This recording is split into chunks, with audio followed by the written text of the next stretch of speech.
जिल्हा परिषद आणि पंचायत समितीच्या निवडणुका लागलेल्या आहेत. आता आम्ही येणाऱ्या रस्त्याने बघितलंच, भरपूर खड्डे आहेत, कमतरता नाही आणि उमेदवार देखील इथलेच आहेत. परिस्थिती, समस्या गंभीर दिसतात आम्हाला. काय सांगाल? बरोबर आहे ना. गेले 15 वर्ष आपण काही लोकप्रतिनिधी निवडून दिले, पण ह्या भागाचा काही विकास झाला नाही. रस्ते, पाणी, अनेक समस्या आता. त्यामुळं ह्या भागाचा पाहिजे असा विकास काही झाला नाही. विकास झाला तो फक्त त्यांच्या जवळच्या माणसांचाच, जवळच्या मित्रांचाच, पण सर्वसाधारण गोरगरीब जनतेचा काही विकास झाला नाही. त्यामुळं आता येणाऱ्या निवडणुकीमध्ये योग्य असा उमेदवार आम्ही समाज किंवा सर्व मी समाजाला आवाहन करतो का योग्य असा उमेदवार आणि निवडून द्यावा. अनेक पंचायत समितीला, जिल्हा परिषदला अजूनही कोणी उभे राहतील, पण त्यावेळेस आता लोकांचं ठरलं आहे की बदल झाला पाहिजे आणि नवीन चेहरा पाहिजे, घराणेशाही नको. म्हणून या निमित्ताने सुनताई बोर्डे यांना आम्ही फार जीवाची बाजी लावून यावेळेस जिल्हा परिषद सदस्य म्हणून निवडून आणणार म्हणजे आणणारच. आपल्या भागातील या समस्या ज्या आहेत, ज्या वर्षानुवर्ष त्याच समस्या आहेत, तर सुनीताताई बोराडे ह्या जर निवडून आल्या तर त्या समस्या सोडवल्या जातील का? नक्कीच. सुनीताई बोर्डे यांच्या माध्यमातून जर सुनीताताई निवडून आल्या तर रस्ते, पाणी, जे जीवन आवश्यक गोष्टी आहेत त्या पूर्णपणे आम्ही जीवनपणाला लावून त्यांच्याकडून करून घेणार. आणि शिवाय त्यांनी अनुभव आहे, शेवटी आमचाही अनुभव आहे. कुठल्याही लोकांनी असा गालबोट लावण्यासारखा काम करणार नाही.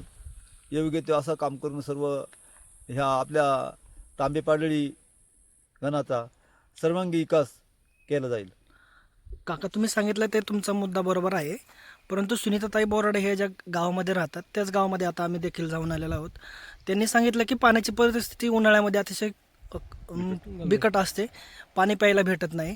तिथल्याच उमेदवार आहेत. काय सांगाल? मग म्हणून त्यासाठी सुनीताई बोर्डे ह्या सर्व 2-2, 3-3 किलोमीटर डोक्यावर पाणी आणणारे महिला आता त्यांनी त्या जीवनामध्ये समस्या भोगलेल्या आता. म्हणून यावेळेस सुनीताई बोर्डे म्हणजे यांना या मतदारसंघामध्ये भरपूर असे मग आंबाहत्तीसारखे भाग असू द्या, आणि आपल्या अनेक तळमासी ह्या किंवा अनेक भागामध्ये दुष्काळी परिस्थिती आहे, पाण्याच्या वेळेचे, उन्हाळ्यात वाटीनं पाणी भरायची वेळ आहे. म्हणून यावेळेस सुनीताताईला अनुभव आहे. ती काही एक श्रीमंत घराण्यातली मुलगी नाही किंवा श्रीमंताची सून नाही. म्हणून तिला त्या गोष्टीच्या सर्व परिस्थितीच्या गरिबीच्या जाणे, ती स्वतः शेतात कष्ट करणारी महिला आहे.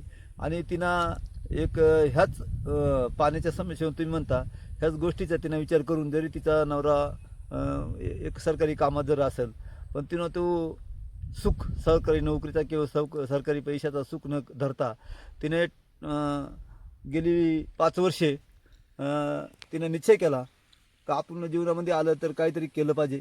म्हणून ती या गोष्टीला तिनं सर्व प्रपंचाला किंवा कुठला विचार न करता ती या माध्यमात किंवा ह्या समस्येमध्ये ती गेली 5 वर्षे सक्रिय झालेली. दुसरे उमेदवार जे आहेत माई लांडे यांना त्यांच्या सासऱ्याचा राजकीय वारसा देखील आहे आणि त्या उच्च शिक्षित देखील आहेत.